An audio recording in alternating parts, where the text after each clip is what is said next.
Non, תודה רבה. Alors voilà, Vatachem, on continue avec la paracha de Pinchas. Ken Pinchas.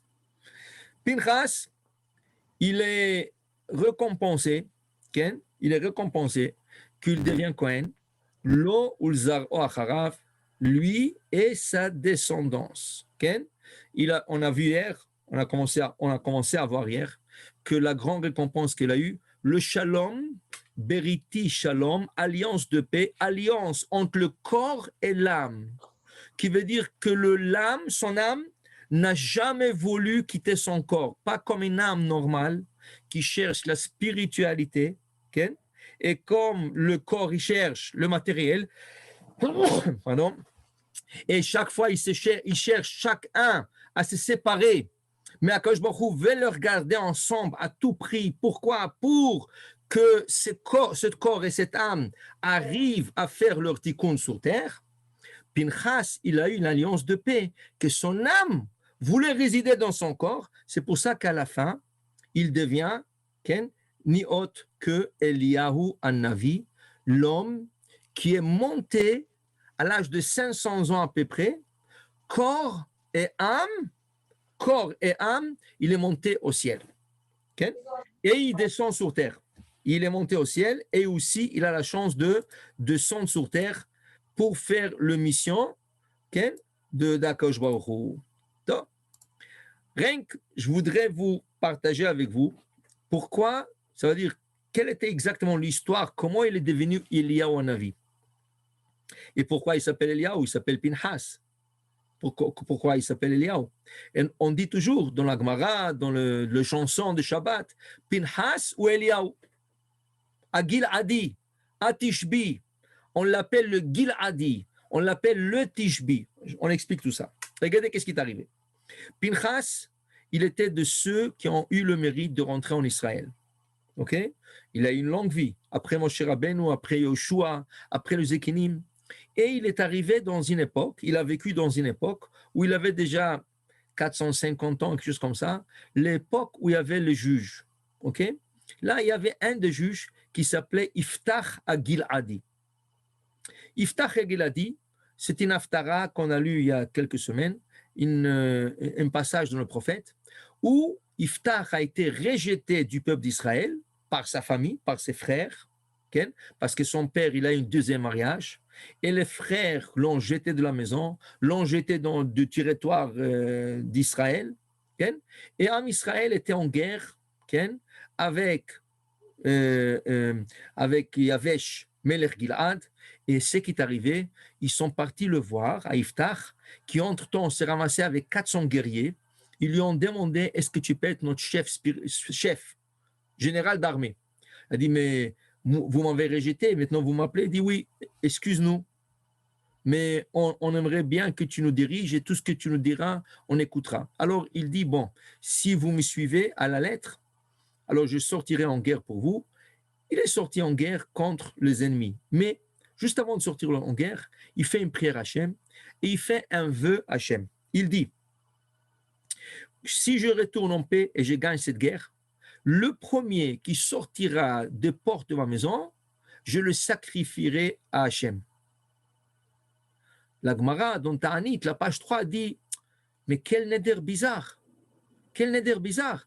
Si ce serait un chien qui serait sorti, si au moment qu'il revient, la porte s'ouvre et un chien serait sorti. Quoi, tu l'aurais sacrifié à Hachem, un chien, Haz v'Shalom.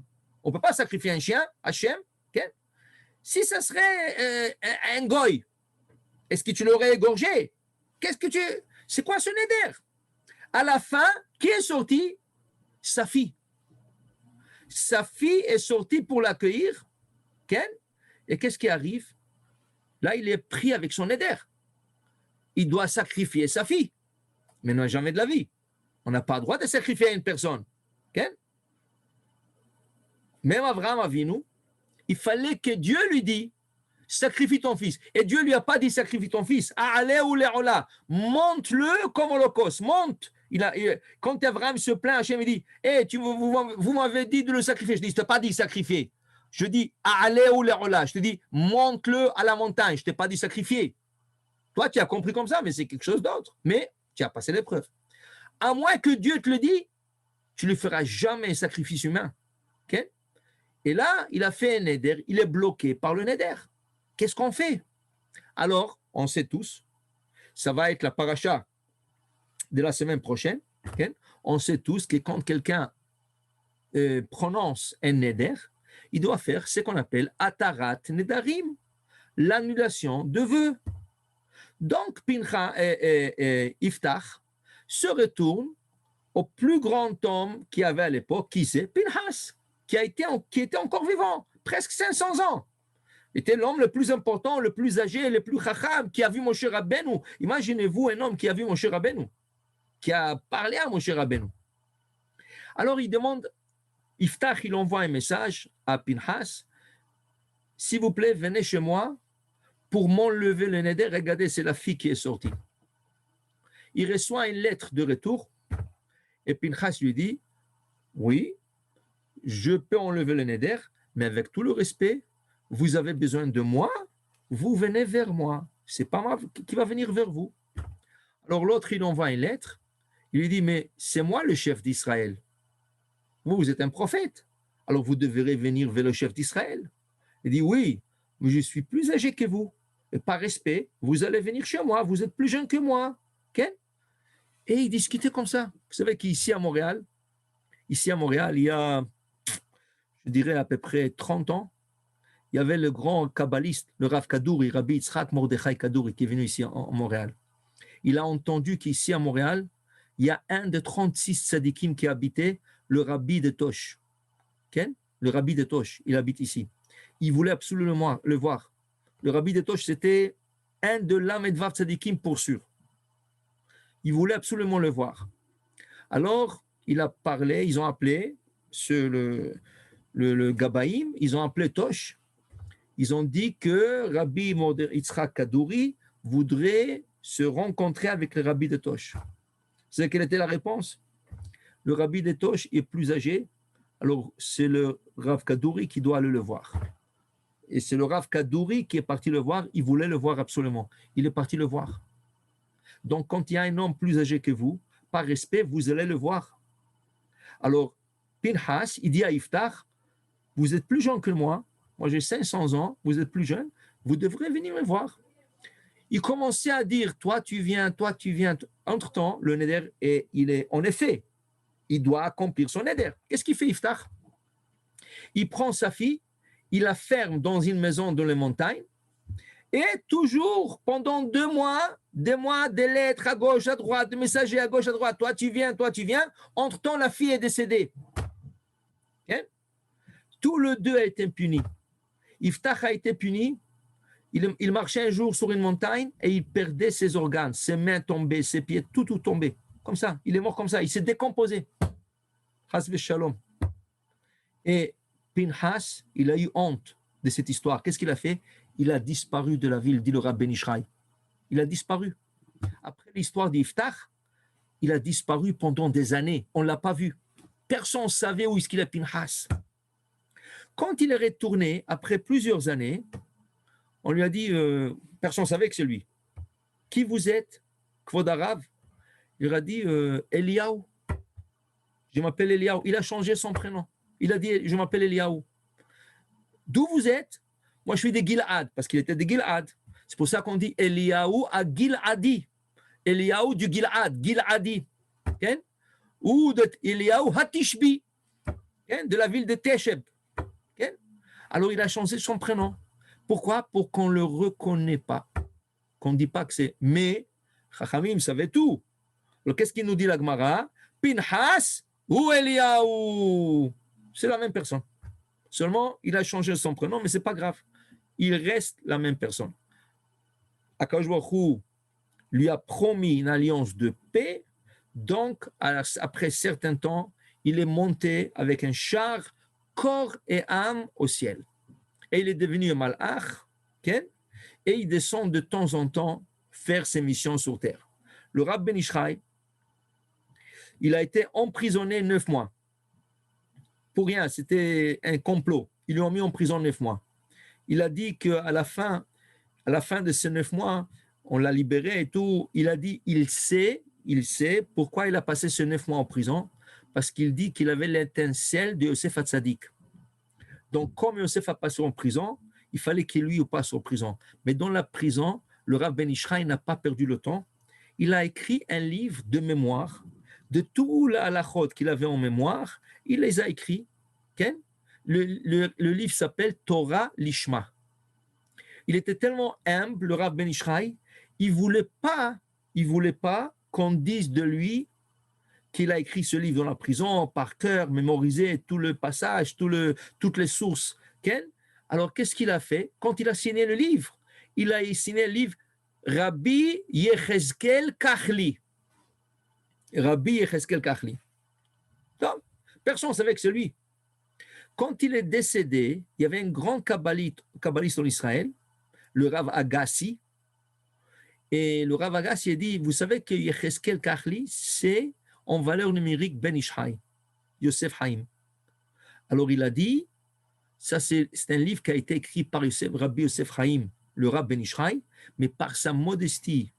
Et il était tellement humble, il ne voulait pas se vanter qu'il a écrit un livre en 9 mois et toutes les sources de ces livres sont par cœur. Okay? Sont par cœur. Donc, il y a une des questions intéressantes et toutes les questions là-bas et les réponses, c'est un livre de responsa. Question-réponse, question-réponse. Toutes les questions là-bas, c'est des questions qu'il s'est posées. Il s'est posé lui-même, à lui-même, et il répondait. Une des questions intéressantes, si Eliaou, quand il dit Eliaou, on a vu de son sur terre, quel statut il a? Un statut d'un homme ou un statut d'un ange? Quand il est là-bas, c'est sûr qu'il est ange. 100%. Mais quand il descend sur terre, quel statut il a? Un statut d'un homme ou d'un ange? Maïnaf Kamina, ça veut dire à quoi ça se réfère? Il a dit, si dans une synagogue, il y a 9 personnes, et Eliaou Hanavi vient compléter Minyan, est-ce qu'on peut le compléter Minyan avec lui ou non? S'il est un ange, on ne peut pas compléter Minyan avec un ange. Ça prend Venigdashti Betor Bene Israël. Je me sanctifierai dans l'assemblée d'Israël, donc des hommes d'Israël, des hommes. Et s'il est un ange, il ne peut pas compléter Minyan. Mais s'il est un homme, il peut compléter Minyan. En conclusion, à la fin, il apporte des preuves.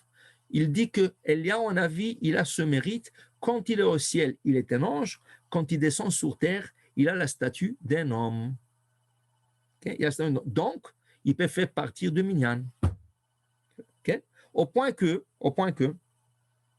il y a un Gemara qui dit que quand Rabbi Akiva est décédé, les Romains l'ont tué, c'était un des 10 martyrs.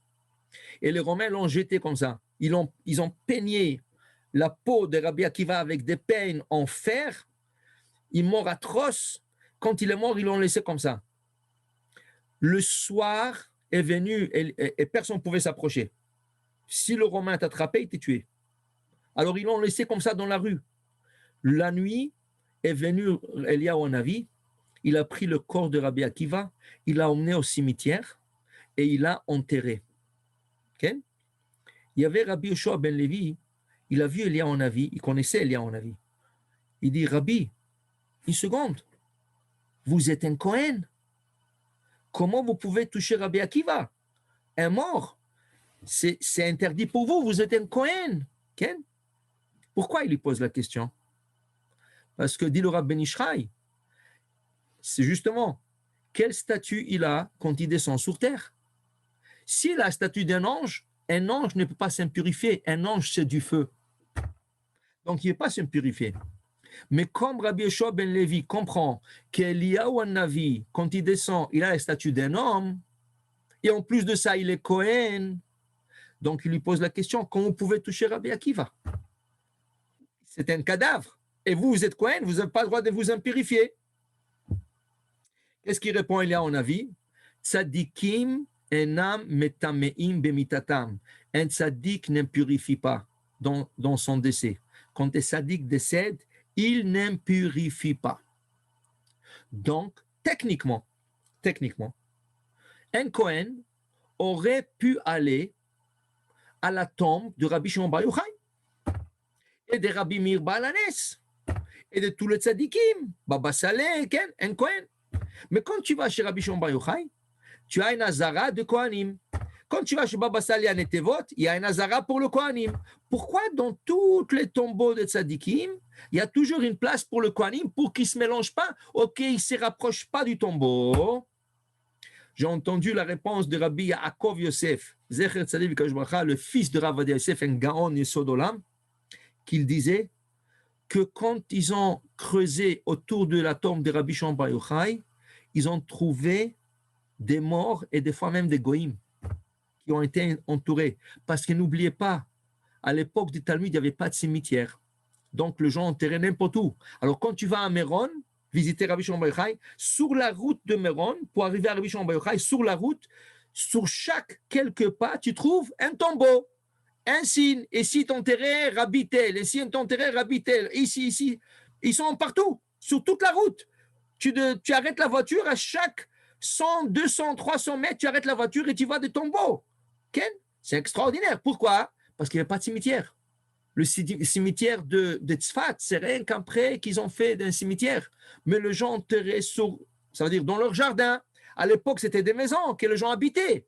Après, les maisons ont disparu, les tombeaux sont restés. C'est le Harizal, Ken, c'est le Harizal qui a dit où se trouve tout le tombeau. Ken? Et là, ils ont peinturé, ils l'ont marqué. Ken?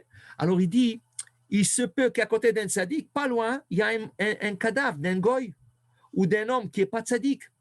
Donc, quand un tzaddik se rapproche de Rabbi Shimon Bar Yochai ou d'un autre tzaddik, s'il est proche aussi d'un autre mort qui n'est pas tzaddik, il s'impurifie.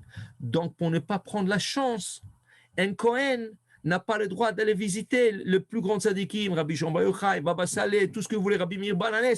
Pourquoi? De peur que juste à côté, nous on ne voit pas, on ne sait pas où, il y a quelqu'un qui n'est pas tzaddik qui est enterré et ça impurifie. Le Rav Yaakov Yosef raconte qu'un des grands philanthropes juifs, il voulait creuser à côté de Rabbi Shimon Bar Yochai et effectivement, il a trouvé là-bas des autres tombeaux.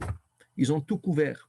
Ils ont trouvé la tombe de Shimon HaTzadik, le grand prêtre, Shimon HaTzadik, que la Gemara dit c'est un tzaddik qui est rentré 40 ans dans Kodesh HaKodashim et qui sortait vivant et qui avait une bénédiction de 40 ans qu'il était grand prêtre. Okay? Ils ont creusé pour faire une petite maison autour de sa tombe et ils ont trouvé encore des tombes qu'on ne sait pas de qui. Donc, c'est pour ça qu'on ne prend pas la chance que des Kohanim vont aller pèleriner des grands tzadikim de peur qu'il y a quelqu'un d'autre qu'on ne voit pas, qui est enterré là-bas. Comment ça s'appelle dans le Talmud? Comment ça s'appelle dans la halacha? Ça s'appelle Kever HaTeom, la tombe de profondeur, qui veut dire qu'en profondeur, il y a quelqu'un qui est enterré, on ne le voit pas. C'est pour cela, Rabotai, c'est pour cela, quand on apprend Masechet Para, Para c'est la vache rousse, les Mishnayot de la vache rousse, vous savez que la vache rousse, on dit que rien que des hommes purs, 100% purs, qui pouvaient préparer la vache rousse. Okay? Préparer la vache rousse. Qu'est-ce qu'il faut à part le sang de la vache rousse? Qu'est-ce qu'il faut à part le sang de la vache rousse? Il faut de l'eau de source. Qui c'est qui peut puiser cette eau? Okay? Qui c'est qui peut puiser l'eau? Des gens très purs. Mais est-ce que tu es sûr que tu es pur? Est-ce que tu es sûr que tu es pur?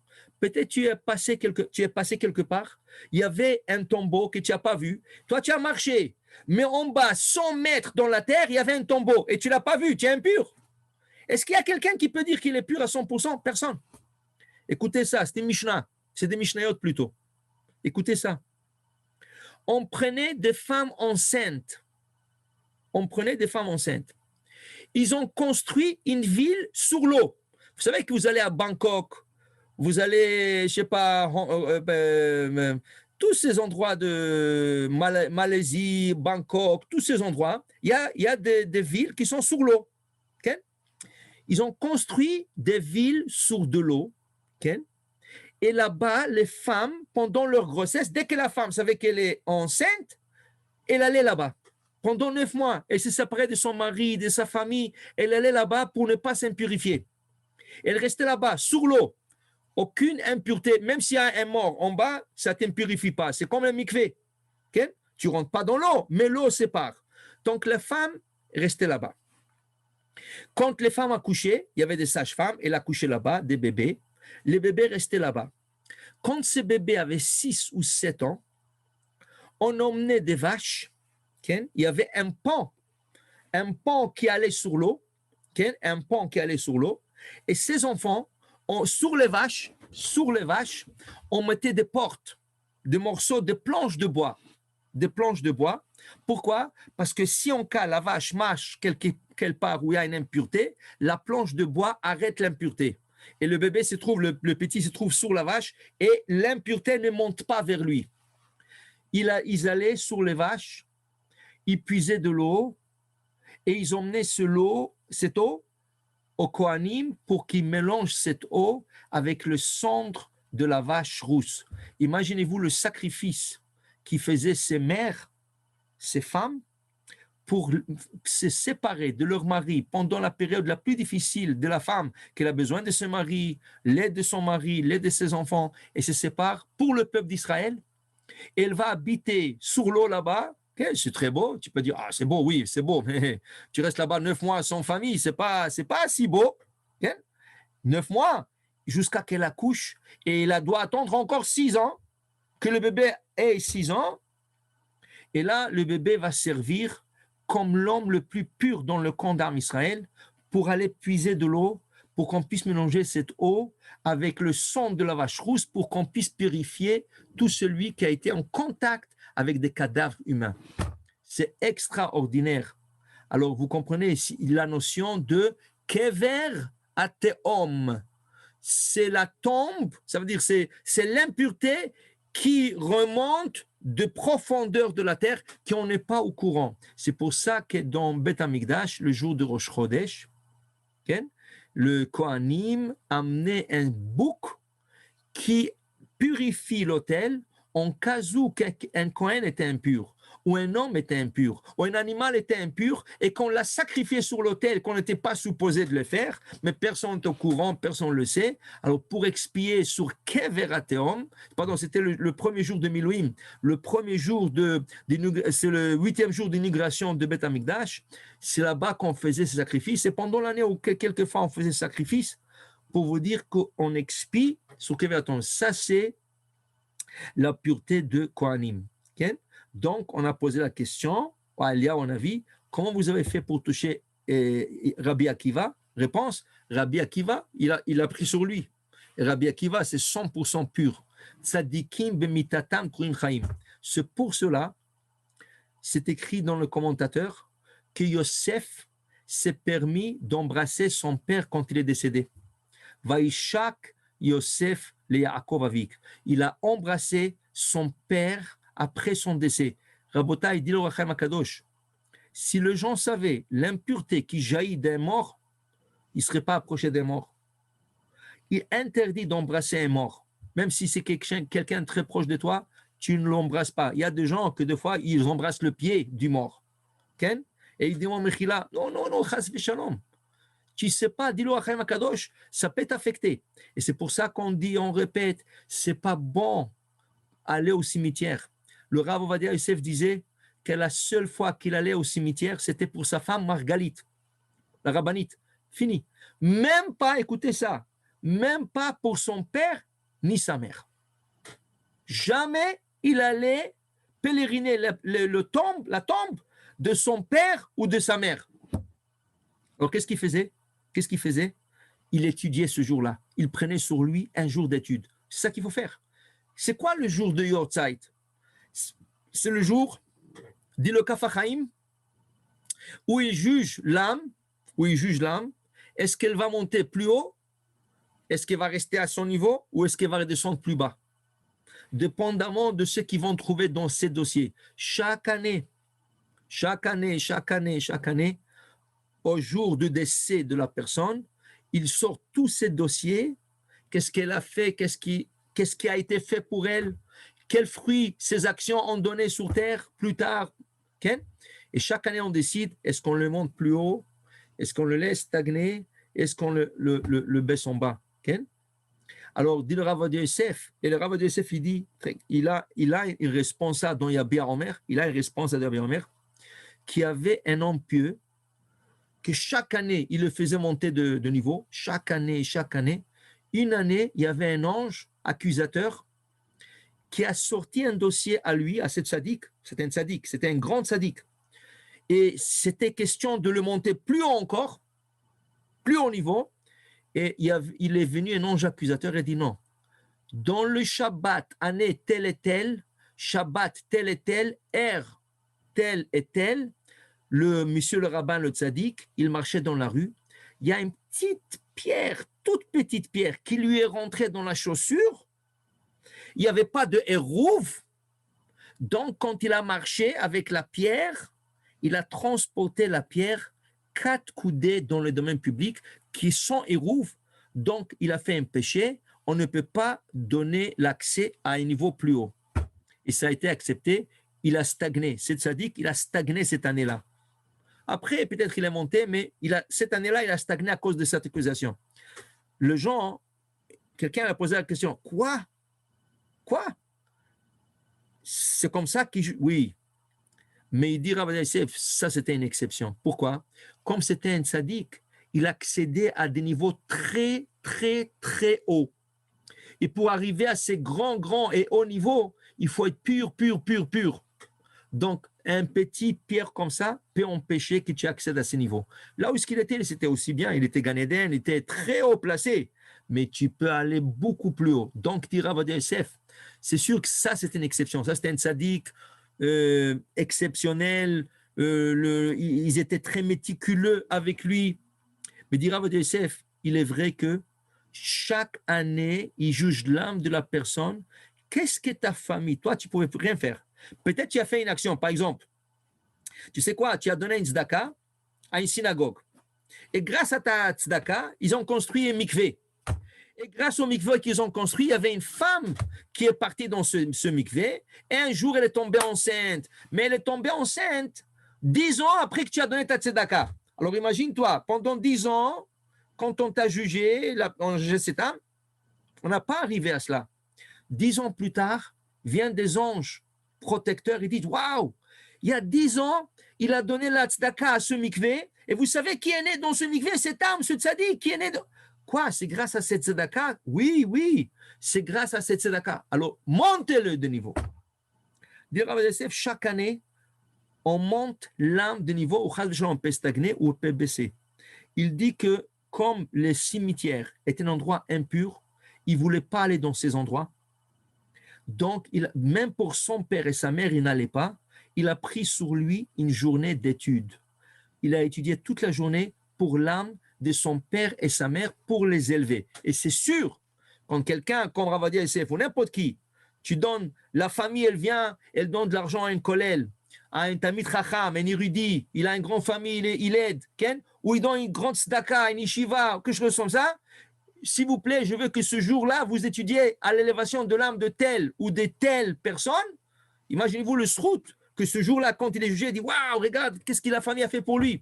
Ou que lui, il a fait pour lui-même, il y a 10 ans, ou il y a 5 ans, ou il y a 1 an avant qu'il décède. Okay? Alors il a dit, c'est mieux de ne pas rentrer dans le cimetière. Sa femme, c'était différent. Il a dit, sa femme, c'est grâce à elle qu'il est devenu. Qu'est-ce qu'il est devenu? C'est elle qui lui a donné ses enfants, c'est elle qui l'a laissé, l'a permis pendant tous ses années d'étudier. Il lui a dit, Akarat Atov.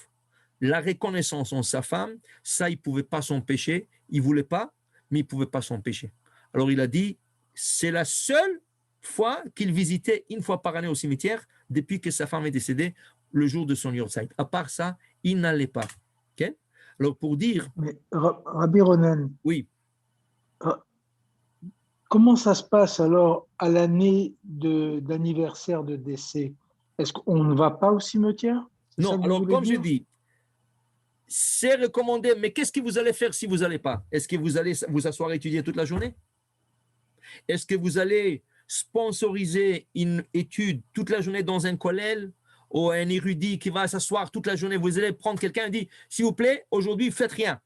Ne sortez pas faire vos courses, n'allez nulle part. Voilà, on vous paye la journée. Asseyez-vous, étudiez pour l'âme de tel ben tel ou bat tel, okay? Là, ouais, tu n'es pas obligé d'aller au cimetière. Okay? Des fois, je vais vous expliquer, des fois, il y a des gens qui n'ont pas minyan. Okay? C'est quoi le but d'aller au cimetière ce jour-là? C'est quoi le but? De faire Kaddish. De faire Kaddish. Oui. Alors, il n'y a pas de minyan. Ok, exact. Alors tu veux pèleriner, mais ce n'est pas le mérite. Tu veux donner mérite à l'âme du défunt ou la défunte. Le mérite, c'est à travers étude de Torah.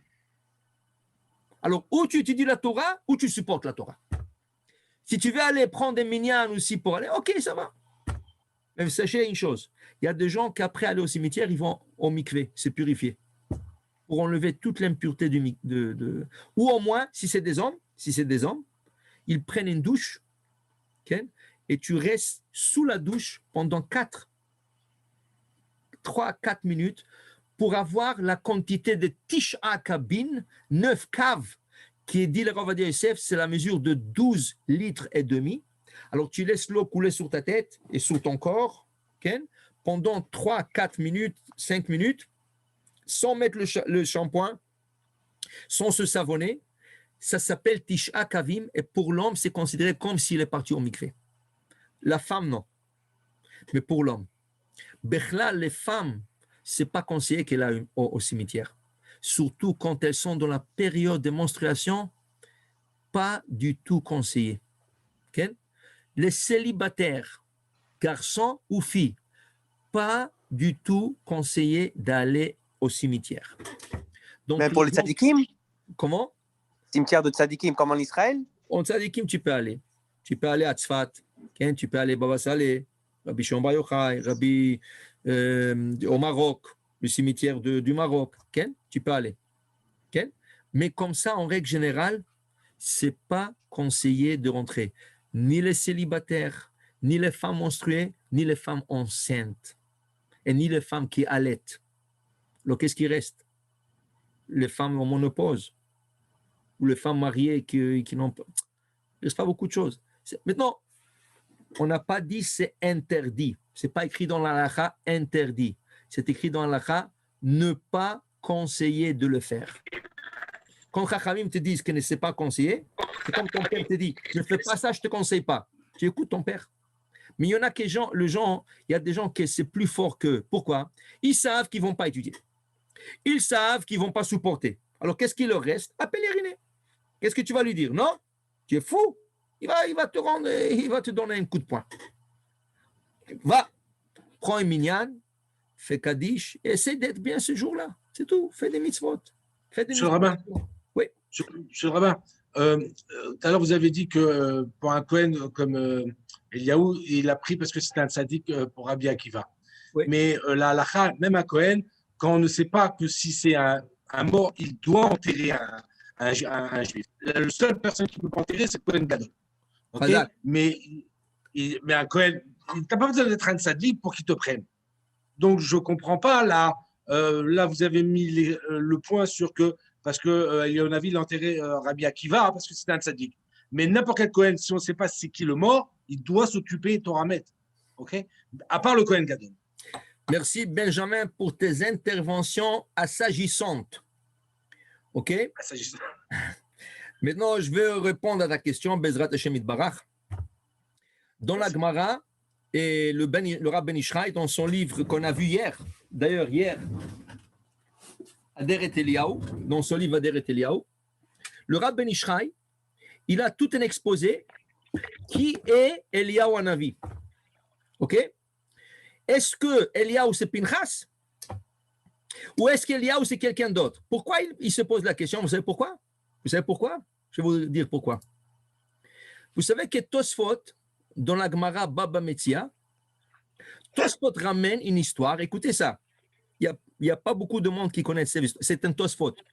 Baba Metzia, Tosfot ramène une histoire qu'un jour, le Sanhedrin était assis en train de discuter de la lignée de Eliyahu Hanavi. Qui est Eliyahu Hanavi? Comme on a dit, il a disparu. Est-ce que c'est vraiment Pinchas? C'est pas Pinchas. En train de parler, qui vient en discussion? Eliyahu Hanavi. Il leur dit, pourquoi vous discutez de moi? et vous me dites que je suis Pinchas, mais Pinchas c'est un Cohen. Mais moi, je suis de la tribu de Gad. Je suis des enfants de Léa. Et c'est ça, de Léa, c'est ça, de la servante de Léa. Alors, je ne suis pas Cohen. Il disparaît. Donc, Tosfot conclut, écoutez ça, Tosfot conclut, Pinchas ou Lo Eliyahu. Vous savez, Tosfot, c'est les petits-enfants de Rachid, c'est pas n'importe lequel. Hein? Et là-bas, la discussion qu'ils ont emmenée, waouh, c'est un témoignage que Eliyahu Hanavi fait lui-même. Alors, comment la Gemara peut nous dire Pinchas ou Eliyahu? Comment dans tous les livres, dans tous les chansons de Shabbat, Pinchas ou Eliyahu? Le Rabbi Ishraï, il s'étonne. Vous savez qu'il a toute une paracha ici dans Parashat Pinchas, toute la paracha. Il est en train de faire un exposé extraordinaire à son niveau, du Rabbi Ishraï, au niveau, qui dit que l'âme d'Eliyahu Hanavi est divisée en deux. Une partie vient de la tribu de Lévi, l'autre partie vient de la tribu de Gad. Et il est en train de référer l'âme dans les différentes époques où on le trouve Eliyahu Hanavi dans le Talmud. Et il fait référence, écoute Benjamin, il fait référence dans cet exposé de Torah, il fait référence à cette histoire d'Eliyahu Hanavi. Okay? Que, comme tu as dit, Benjamin, qu'est-ce qui arrive? La Gemara nous dit, dans Masechet Yoma Kippourim, la Gemara nous dit, qu'est-ce qui arrive si le Kohen Gadol, qui a été séparé de sa femme et de ses enfants, de la communauté pendant 7 jours avant Kippour, pour qu'il soit l'homme le plus pur à représenter le peuple d'Israël, qu'est-ce qui arrive en route au Beth Amikdash? Il trouve un cadavre dans le désert et il n'y a personne pour l'enterrer. Qu'est-ce qu'il faut qu'il fasse? La Gemara dans Masechet Megillah nous dit Met mitzvah afilu Kohen Gadol Be'yom Kippourim doit s'occuper de lui. Un mort, un cadavre où il n'y a pas quelqu'un pour l'enterrer. Qu'est-ce que s'il n'y a pas quelqu'un? Quand tu cries allô, allô, venez, aidez, venez, personne ne te répond. Toi-même, tu dois le prendre, tu dois l'emmener au cimetière. OK? Alors, la Gemara dit Kohen Gadol, l'homme le plus pur, pendant 7 jours, il s'impurifie, il monte spirituellement, et il est en route de Beth Amikdash. Tout ça, c'est théorique, ce n'est pas en pratique, parce qu'il est impossible que le Kohen soit en route, parce que le Kohen, pendant les 7 jours, il habitait dans sa chambre qu'il avait dans Beth Amikdash, pour qu'il ne sorte pas dans la rue, pour qu'il ne touche pas un cadavre, un mort, un chien ou quelque chose. Alors, c'est impossible. Mais la Gemara te dit, théoriquement, si le Kohen serait en route envers Beth Amikdash, il aurait trouvé un cadavre, il n'y aura personne pour l'enterrer, il serait lui-même obligé de s'occuper de ce cadavre et ne pas faire Kippour ce jour-là. Ça veut dire pas faire Kippour, de ne pas faire le service de Kippour. Qui c'est qui aurait fait le service? Le second Kohen Gadol. Donc Rabbi Akiva, c'était Met Mitzvah. Les Romains n'ont pas donné à s'approcher de son corps. Donc, il n'y a personne qui peut l'enterrer. Alors, même s'il est Kohen, il doit s'en occuper. Okay? Alors, il dit le Rabbi Ishraï, qu'il y a 2 choses. Comme Rabbi Yeshua ben Levi a rencontré Eliyahu Hanavi, peut-être lui, il aurait pu faire la chose. Ou peut-être qu'à ce moment-là, c'était l'âme de Gad qui était en lui et il pouvait aller chercher. Et pourquoi il lui a répondu comme ça? Il a répondu rien que comme on trouve plusieurs fois, que, comment on appelle ça, Eliyahu répondait des choses qui n'étaient pas en pratique. Par exemple, Eliyahu, il va chez une femme qui s'appelle Shunamit. OK, Shunamit. Et la Shunamit, il lui dit de lui préparer un petit gâteau. Okay? Alors, il a pris un morceau, il lui a donné à lui. Okay? Alors, il dit, pourquoi il lui a donné le premier morceau? Parce que c'est la trouma. D'accord? Dit, non. Chachamim lui ont posé la question. Comment ça se fait qu'elle t'a donné la trouma? Tu es Kohen? Pourquoi tu nous dis que tu es de la tribu de Gad? Voilà, la Shunamit t'a donné la trouma. Il dit non, c'était pas une récolte qui avait besoin d'un trauma. Donc, il m'a donné le premier morceau par respect, ce n'était pas de la trauma. Donc, il répondait des fois des choses qu'on ne comprenait pas. Des fois comme ça, des fois comme ça. Dit le Rav Ben Ish Chai en conclusion, Eliyahu Hanavi, il a deux âmes. Une âme, une partie d'âme qui vient de la tribu de Cohen, Pinhas, une autre partie qui vient de la tribu de Gad. Il a utilisé dans différentes époques, parce que comme il a disparu, dans certaines époques, il a utilisé l'âme de Pinhas, dans certaines autres époques, il a utilisé l'âme, il avait en lui l'âme de Gad, de la tribu de Gad. Okay? Donc, on ne sait pas exactement c'est quoi l'histoire de quand il a pris Rabbi Akiva. Est-ce qu'il a eu l'âme de Pinhas à ce moment, ou il a eu l'âme de la tribu de Gad? On ne peut pas savoir. Mais pour vous dire que le tzadikim, quoi qu'il arrive, comment il a fait, que ce soit un Cohen, pas Cohen, même s'il serait un Cohen, il aurait pu donner une autre réponse que Tosfot il avertit là-dessus. Il dit qu'il aurait pu répondre plus facilement que le tzadikim n'impurifie pas. Que le maître mitzvah, quelqu'un qui est mort mitzvah, qui n'a pas quelqu'un pour l'enterrer, n'importe qui peut l'enterrer, même un Kohen. Mais il a préféré donner l'autre réponse, que le tzadikim n'impurifie pas, pour nous apprendre une halakha, que le tzadik n'impurifie pas. Okay? Alors de là, on ne peut pas vraiment venir avec une conclusion. Okay? Si tu aurais répondu comme ça ou comme ça, toutes les réponses sont valables. Mais la halakha reste qu'un tzaddik n'impurifie pas. Donc, si Eliyahu Hanavi s'est occupé de Rabbi Akiva, il voulait nous enseigner cet enseignement, qu'un tzaddik n'impurifie pas. Malgré que, même s'il aurait impurifié, il aurait eu l'obligation de l'enterrer. Mais à Rabbi Akiva qui n'impurifie pas, il a répondu plus clair qu'il n'impurifie pas. C'est tout. Alors, pour vous dire, Rabotai, voilà. Ken, Pinchas, il a un grand mérite de devenir Eliyahu Hanavi. Eliyahu, ça reste son mystère. D'un côté, il confirme qu'il n'est pas de la tribu de Cohen, de Lévi. Il a des tribus de Gad. D'autre part, on dit dans la Gemara, Pinchas et Eliyahu, le Rav Ben Ish Chai fait la paix en toutes les deux opinions en disant qu'il avait deux âmes en lui. Il avait deux âmes. Et en vérité, Ken, si vous lisez le Harizal sur la paracha cette semaine, vous allez trouver quelque chose de très intéressant.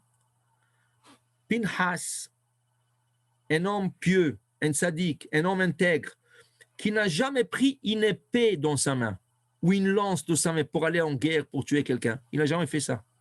Il se trouve devant Zimri ben Salou et il doit le tuer. Qu'est-ce qui est arrivé? Il n'a pas pu. Il s'est évanoui. Vous savez que quand des gens ils vont apprendre la shechita, l'abattage, okay? Ils apprennent, et ils regardent. Et vous savez que beaucoup entre eux, quand ça arrive en pratique, et il doit prendre le couteau dans la main, et il a le mouton dans la main, il y a beaucoup qui s'évanouissent. Mais ça fait quelques mois que tu apprends ça. Mais tu as vu déjà quelqu'un abattage toi-même. Non. Quand tu dois attraper le couteau toi-même, tu t'évanouis. C'est ça qui est arrivé à Pinchas. Il s'est écroulé devant Zimri ben Salou. Il ne pouvait pas le tuer. Et la Gemara dit, si Zimri ben Salou serait retourné en ce moment, il aurait poignardé Pinchas, il ne serait pas responsable de lui. Il s'est défendu. Qu'est-ce qu'il nous dit le Zohar et le Harizal romain? Dans ce moment qu'il s'est évanoui, Akadosh Baruch Hu lui a envoyé deux âmes. Les deux âmes des enfants de Aaron, Nadav et Avihu. Il se remit et c'est là qu'il a tué Zimri ben Salou. Donc tu vois qu'il y a deux âmes qui sont rentrées en lui. Dit le Rav Ben Ish Chai. Donc il avait toujours deux âmes. Son âme contenait deux âmes. Il a aussi dans ce livre, Aderet Eliyahu, un passage extraordinaire expliqué que des fois, des tzadikim rentrent dans un corps pour aider le corps à faire une mitzvah, malgré qu'il y a déjà une âme dans le corps. Il y a déjà une âme dans le corps. Il y a une tzaddik qui vient à l'aide de cette âme. Il s'installe dans le corps et ensemble avec l'âme qu'il y a dedans, ils font une mitzvah que cette âme peut faire, mais elle avait besoin de l'aide. Donc le Rabbi Ishraï dit, Pinhas ou Eliaou, c'est Eliaou, mais seulement il y a deux parties à lui. Eliaou, qui est Pinhas, et Eliaou, qui est de la tribu de Gad, comme lui-même vient de confirmer. Ça, c'est un autre passage extraordinaire qu'on dévoile à travers les secrets de la Torah, de Harizal, de Rama Mipano, de Rabbi Yosef Gaktilia, de Megalea Mukot. Alors, cette semaine, en vérité, on a eu la chance, à travers la paracha, de voir le pshat, selon Rashi, et de voir un peu plus profond, derrière les rideaux qu'ils appellent, Ma'achorei Avilon, derrière le violon, un peu le personnage, le tikkun, qu'est-ce qui est arrivé, comment c'est arrivé, où ça a terminé. Et voilà, on termine cette semaine, Vatachem, avec Pinhas ou Eliaou, avec les deux âmes qui se trouvent en lui. Et ce n'est pas une contradiction, ça peut aller en harmonie. Baruch Adonai le'olam, Amen ve Amen. Azak Baruch. Si vous